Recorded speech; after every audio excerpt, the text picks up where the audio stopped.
What's going on, everyone? Welcome back to another video, and in today's Overwatch for Roadhog, and Roadhog is a pretty interesting hero. So Roadhog is a tank, duh, obviously, and he is a 600 HP tank, which means he is as strong health-wise as D.Va, except that he does not have a double life like D.Va does. Double life meaning when she gets hit out of her mech, she switches to a DPS hero with 150 health. Roadhog can self-heal with R1 and can hook the enemies and bring them into him with L1, and you will see that extremely useful in the gameplay of this video. That as Roadhog, I tend to have a pretty good hook accuracy, I tend to think. So today's advanced guide for Roadhog, we're going to be getting into all that kind of stuff. And he has two attacks. He has the R2 and L2. Right trigger, left trigger. Left trigger is more accurate, obviously, because it can just shoot in a perfect straight instead of the big spread. You can see here the big spread. Then it's much more accurate with the left trigger attack than the right trigger attack, and that isn't an opinion, it's facts. But Roadhog is probably the most effective tank that I can play as, other than Sigma. I think Roadhog is a load of fun to play. His shotgun pistol, similar to Reaper's pistols, when it comes to that kind of stuff. And believe it or not, you guys probably already know this, but as Roadhog, you can get environmental kills, and that's a very effective thing. Getting environmental kills as Roadhog is obviously going to be useful.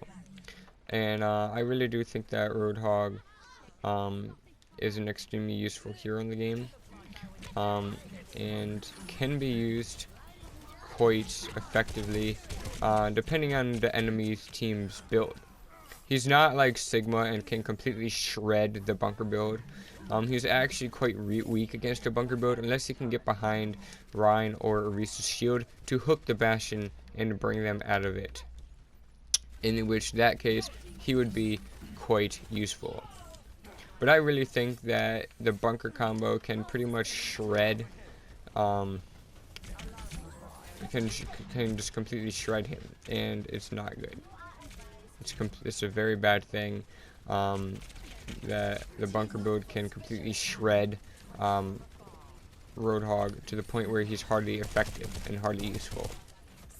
Now with Roadhog, you're going to have patience. That hook accuracy is a major thing to his tool. To Roadhog's kit, his hook accuracy is going to debate whether you are a actual good tank and can DPS to crap out of the enemy team. And your hook can also, like you just saw in the gameplay, stop ultimates, and which that is 110% effective. It's extremely effective. Getting those kind of kills can just shred. Like you just saw right there, I did get an environmental kill right there with my whole hog, which was enough to take out Orisa. And the good part of that is that Mercy won't be able to res that Orisa due to the fact that it was an environmental kill and she is off the ledge. That's something you need to look for. So positioning is a big topic that we're going to be discussing in our Roadhog advanced guide. Positioning with Roadhog possibly going to be one of the most important things for a Roadhog player. If you have good positioning with Roadhog, you will be set for game. If you have poor positioning with Roadhog, you're going to need some practice, and you're going to need to learn the positioning skills for Roadhog. Where you should stand, where you should not stand. So Roadhog is a tank, but he is not a shield tank, so he is not going to be up front and center of battle. He's going to be a little bit behind all the stuff. You know, he's not going to be front line. That's not where you need to be if you are going to be a good Roadhog player. If you are looking to be a crappy Roadhog player, then by all means, you know, just jump into the front line and do what you can. But it's not the way to play with Roadhog. It is not effective whatsoever. Okay, so with that being said, you're going to get in to how to nail your hook. This is going to be an advanced thing. So, hook accuracy, you need to be able to track where the enemy is going. If they're jumping up and down, you need to be able to position them where they're landing, and wherever they land is where you throw the hook right before they land, so they don't have anywhere to actually run to. And like you saw right there in the gameplay just a few seconds ago, I did miss that initial hook, but I do think I made up for it by nailing the D.Va with the hook. D.Va has a giant hook box, so she will be extremely easy to hook. She's a very easy enemy to hook, and you saw that she was retreating actually there because I was taking her out. And that's something you need to be aware of. You need to see what enemies are running away from you and when they are running away from you, because that's going to save you in the long run. So Roadhog is complicated. It's going to take quite a bit of time and practice to use him. You need to see when Moira's ulting to hit that initial hook. So I did die in the process, but I did save my team with a possible team kill by Moira because she was on her ult, and I hooked her, taking her out of her ultimate. It's basically like Sombra hacking Reaper during his ult so he can no longer use the Death Blossom. That's pretty much what Roadhog can do with any hero. He may not be able to always constantly stop a nerf, but he can stop a Reaper's Death Blossom. He can stop quite a bit. Now you saw right there that I did hook Sombra, but right when I hooked Sombra, she blinked back using her translocator. And that was a major move by Sombra, 100% effective and incredibly genius of a move in Sombra's behalf. I saw that, and I saw that it was very effective. Now you see me standing next to the doorway because I'm waiting for someone to take that initial step in here so I can plop them with a hook. Once they walk right through this door, they're going to be very vulnerable. And I actually do hook the D.Va up so my Reaper can finish her off. But it turned out that the Reaper didn't decide to handle this situation like a real Reaper player would.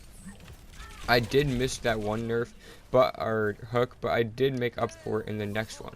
So I have a pretty good hook accuracy, not bragging, being 100% effective. Did get Moira again with hers because I use my tracking strategy. Whenever you see a Moira, she's either going to be going to one position, and if she is, then you obviously just hit her before she hits that one. Now, in the gameplay, I didn't notice that there was a Bastion there, and that is what took me out for that first part. But you're going to be needing to continue to know how to do this if you're going to be good on your hooks. Hooking is the biggest thing in Roadhog's kit, on top of him being a self-healer. Hooking, being able to save so many team kills. I've done it myself, and I have had other Roadhogs stop my team kills that I would have had, and some that actually saved me from a team kill. So this Sombra is actually a very smart Sombra player, so it was hard for me to actually be able to 110% take her out. It took me some time to be able to take her out. But on D.Va's behalf, that was one of the worst nerfs I have ever seen. And she did a very bad nerf on that one. But it is going to take a lot of time to nail Roadhog's hook. If you want to be very good with hooks, then I would recommend that you guys pick the dots site that I am using on the gameplay, and that will help you out the most. So yeah guys, that's pretty much it for my advanced Roadhog guide. I really hope that it was useful and that you all did go to like it, and if you did, pop a like, comment, subscribe to WM Entertainment. Your support is 100% greatly appreciated. And like always, I'll see you guys in the next Overwatch video. Peace out, guys.